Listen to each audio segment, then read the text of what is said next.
That was Cheryl Lynn Encore. So if you noticed a couple of days ago, Vivek Ramaswamy was interviewing Ann Coulter on his podcast. And Ann Coulter, she a conservative firebrand. She's an author. She's a provocateur. She was being interviewed by Vivek Ramaswamy, and she proceeded to sing his praises and to tell him how very much she agreed with him more so than anybody else, and that he had the fresh ideas. Except that she could never vote for him because he was Indian. And then she made the horrible examples. Hitler ate soup. That don't mean you can't eat soup. And Hitler did these things. Hitler hated too. Now, of course, you could breathe. I'm sure horrible people have done normal things, but that doesn't mean that normalizes what they've done. She said her reasoning was that this is a white nationalist country, and everybody should understand that. Vivek Ramaswamy deliberately went out his way to be insulting to black people at every turn, to curry favor with them, and he forgot he is a nigger too.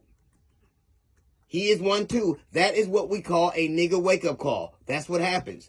She told him to his face, I don't care how bright you are, how talented you are, how many great ideas you have, how insulting you are to other people that we don't like. We will never vote for you because you are not white and nationalist. And you should listen to that also.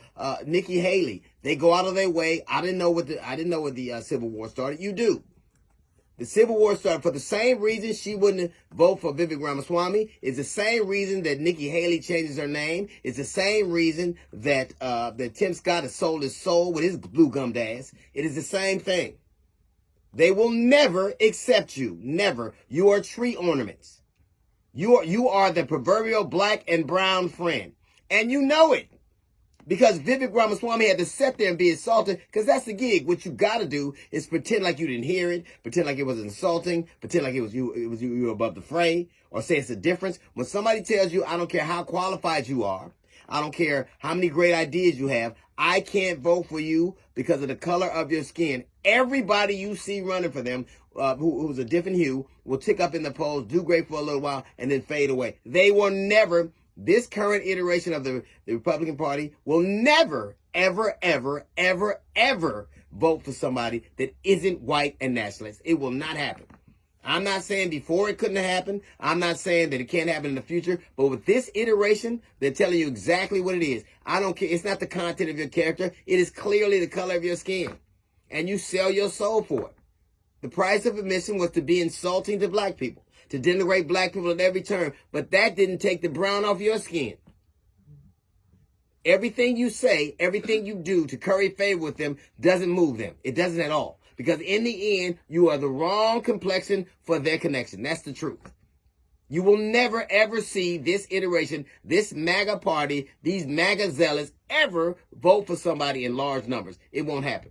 Now, Nikki Haley has a placatory, a few that'll vote for her in opposition to Donald Trump. But in the end, it'll never be enough to mount a charge, a significant enough charge, to be president, to hold national office. You could be a governor of a state like South Carolina. Yeah, sure. And Tim Scott had to be appointed. They'd have never voted for him if he had to run for it. He got appointed and then won re-election. And he's an unremarkable man. Now, Nikki Haley, and I would say this about Vivek Ramaswamy, very bright people.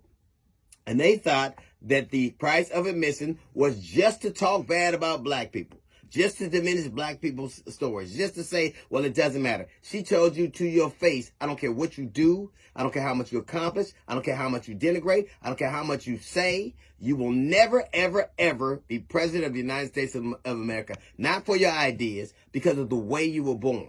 And the reason you're here is because of the black people you continue to insult. And it ain't enough. Because you know what? Some of us knew you was a nigga all the time. Now you just got your nigga wake-up call. That's a little note from the GED section. Got the GED report coming in 15 minutes. It's the D.L. Hughley Show.